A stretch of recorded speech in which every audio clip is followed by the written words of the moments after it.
Assalamualaikum warahmatullahi wabarakatuh. Saya Adika Arif Raya Hidayat Fitra, NIM 2310305041,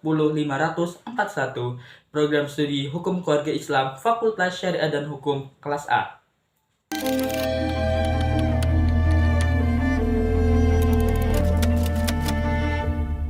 Halo semua, pernahkah kalian bertanya-tanya dari mana sebenarnya aturan hukum yang kita patuhi berasal? Pada video kali ini, kita akan menyelami topik menarik seputar sumber hukum, fondasi penting dalam sistem hukum yang mengatur kehidupan bermasyarakat. Apa itu sumber hukum? Sederhananya, sumber hukum adalah asal-usul dari segala peraturan mengatur kehidupan kita, ibarat sebuah pohon.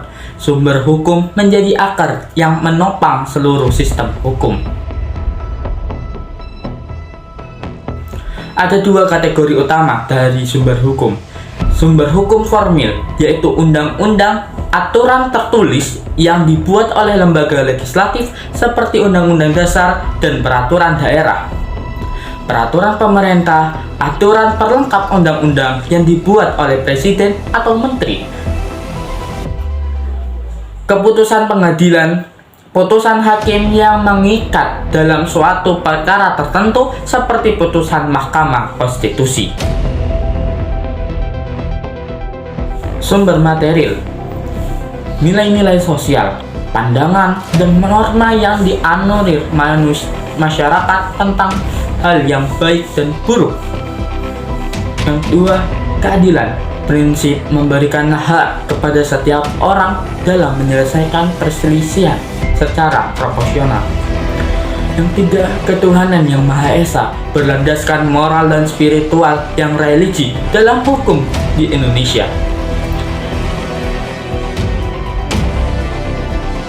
Lalu, bagaimana sumber hukum bekerja? Bayangkan sebuah kasus perdata, hakim akan menggunakan berbagai sumber hukum untuk menyelesaikannya.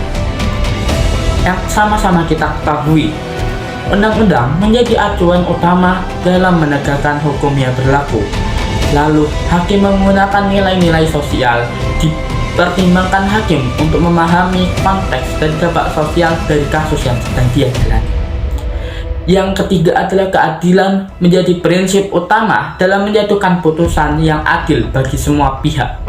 Contohnya saja, kita mengambil misal terjadi sebuah kasus sengketa, hakim akan menggunakan undang-undang agraria, nilai-nilai keadilan, dan norma sosial setempat untuk menyelesaikan permasalahan. Tidak dipertimbangkan lebih lanjut karena dinilai tidak ada relevansinya.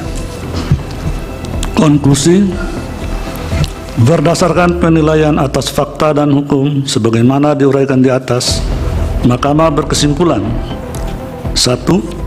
Mahkamah berwenang mengadili permohonan aku. 2. Permohonan para pemohon diajukan masih dalam tenggang waktu pengajuan permohonan formil. 3. Para pemohon memiliki kedudukan hukum untuk mengajukan permohonan aku. 4. Pokok permohonan para pemohon tidak beralasan menurut hukum untuk seluruhnya. Berdasarkan Undang-Undang Dasar Negara Republik Indonesia tahun 1945 dan seterusnya. Demi keadilan berdasarkan ketuhanan yang Maha Esa, Mahkamah Konstitusi Republik Indonesia yang mengadili perkara konstitusi pada tingkat pertama dan terakhir menjatuhkan ketetapan dalam perkara pengujian Undang-Undang Nomor 21 Tahun 2008 tentang perbankan syariah terhadap Undang-Undang Dasar Negara Republik Indonesia tahun 1945 sebagai berikut. Memahami sumber hukum bukan hanya tugas para ahli hukum, tapi juga penting bagi kita semua sebagai warga negara. Dengan memahami hukum, kita dapat memahami hak dan kewajiban kita sebagai warga negara berpartisipasi dalam proses perbuatan hukum yang adil dan sejahtera, mengawasi dan mengkritisi kebijakan dan peraturan yang tidak sesuai dengan sumber hukum. Marilah kita menjadikan diri kita warga yang cerdas dan kritis dalam memahami sumber hukum.